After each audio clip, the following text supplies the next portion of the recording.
मागील 10 दिवस मुंबईमध्ये मागी गणेशोत्सव साजरा करण्यात आला। आज अखेरचा दिवस आहे आणि आज गणपती बाप्पाचं विसर्जन होणार आहे। मात्र जर गणेश मूर्ती पीओपीची असेल तर त्यावर मात्र निर्बंध घातलेले आहेत आणि मुंबई महापालिकेनं इथे आपण बघतोय कशा प्रकारे कृत्रिम तलाव तयार केलेले आहेत। सध्या मी कांदिवलीमध्ये आहे आणि कांदिवलीमध्ये अशा प्रकारचे कृत्रिम तलाव 8 तासामध्ये हा कृत्रिम तलाव तयार करण्यात आलेला आहे। साधारणपणे 15 फुटाचा हा कृत्रिम तलाव आहे आणि जी गणेशाची मोठी मूर्ती आहे जी पीओपीची आहे त्याचं विसर्जन याच कृत्रिम तलावात करावं अशा प्रकारचा नियम हा मुंबई महापालिकेने घालून दिलेला आहे। मात्र या सगळ्याला जे सार्वजनिक गणेशोत्सव मंडळ आहेत त्याचा विरोध आहे। सध्या आपण ज्या मंडळात जातोय ते आहे कांदिवलीच्या श्री गणेशोत्सव मंडळ आहे। दरवर्षी हे सगळेजण मारवे इथे जातात आणि मारवे इथे जाऊन या गणेश मूर्तीचं विसर्जन करतात। भव्य अशी विसर्जन मिरवणूक सुद्धा बाप्पाची निघते आणि सध्या हे सगळेजण संभ्रमात आहेत की नेमकं या गणपती बाप्पाचं या गणेश मूर्तीचं जी पीओपीची गणेश मूर्ती आहे त्याचं विसर्जन कसं करायचं। आपल्यासोबत पदाधिकारी आहेत या मंडळाचे। तिथे कृत्रिम तलाव केलाय, महापालिका म्हणते की कृत्रिम तलावात विसर्जन करायचं पीओपी मूर्तीचं होईल। बघा, होण्याचा आपली मूर्ती मोठी आहे आणि तिथे करायचं म्हणजे परत ती विटंबनाच झाली ना एक प्रकारे। कारण की आपण नंतर तिथे विसर्जन केल्यावर ते आपण ते काय गाडीने उचलून त्याच्यात टाकणार मूर्ती। किती फुटाची मूर्ती आपली मूर्ती असेल 14-15 फुटाची मूर्ती आहे, फक्त मूर्ती। बाकी हाईट टोटल हाईट जमिनीपासून 26 फूट आहे।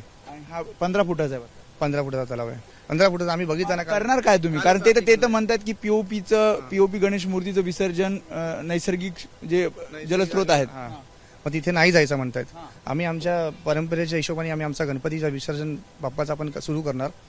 ठरल्याप्रमाणे आमच्या जो आमचा एरिया आहे, जो आमचा पट्टा जिथे आम्ही गणपती फिरतो तेवढं फिरून बघू, जिथपर्यंत आपण प्रयत्न करू तिथपर्यंत जाऊ, नाही तर मग बघू पुढचा कृत्रिम तलावात करणार नाही। कृत्रिम तलावात आम्ही नाही करायचं, आमची इच्छा आहे।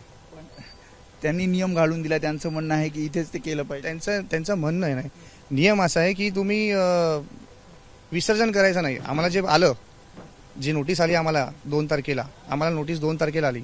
1 तारखेला आपल्या बाप्पाचं स्थापना आपल्याला 1 तारखेला झालेली। मग त्याच्यानंतर आपल्याकडे वेळ होता भरपूर या गोष्टी चेंजेस करायच्या। पोलिसांनी सुद्धा टेंट टाकला इथे, त्यांनी पण सांगितले तुम्हाला मार्ग दाखवलाय कुठे विसर्जन करायचं। बघा, आम्ही जेव्हापासून गणपती सुरू झाली तेव्हापासून आम्ही गणपतीला आपला परमिशन लेटर दिलेला आहे।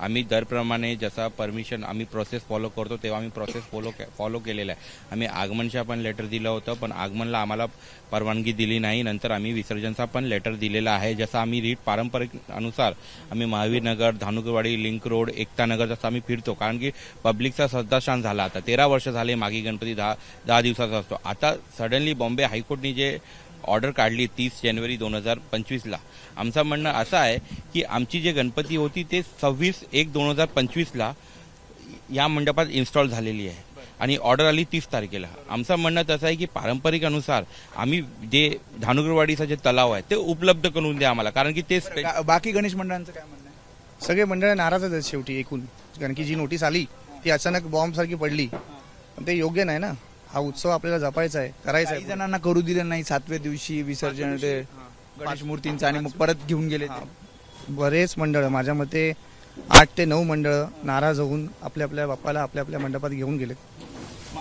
असं जर झालं तर म्हणजे कसं, म्हणजे तुमचं जसं ते 7व्या दिवशी झालं तसं आजही होऊ शकतं। काय करणार, पाऊल तर आपल्याला पण उचलायला लागेल। पण आमची तयारी तशी नाहीये, इच्छाही तशी नाहीये। आमची तयारी तशी आहे की आम्हाला प्रशासन आणि जे पोलीस ऑथॉरिटी आहे त्यांचं जे पण डायरेक्शन असेल ते फॉलो करायचं। कृत्रिम तलावात नाही, ते कृत्रिम तलावात म्हणताय, पण आमचं म्हणणं कसं आहे की जर आम्ही जसं आम्ही मारवेला विसर्जन करतो, जर आम्ही मारवेला विसर्जन करणार तेव्हा जे त्यांचं जे अटी शर्त आहे ते भंग होणार। जेव्हापर्यंत आम्ही विसर्जन करणार नाही तेव्हापर्यंत पोलीस आम्हाला थांबवू शकत नाही। तुम्ही जाणार? आम्ही तर जाणार। त्यामुळे की जर आम्ही विसर्जन करणार तेव्हा पोलीस आमच्यावरती स्टेप घेऊ शकते, कसलाही करणारच ना। बरं, विसर्जन करणार तेव्हा करणार की नाही आम्ही प्रयत्न करू, इथेच करायचं। येस।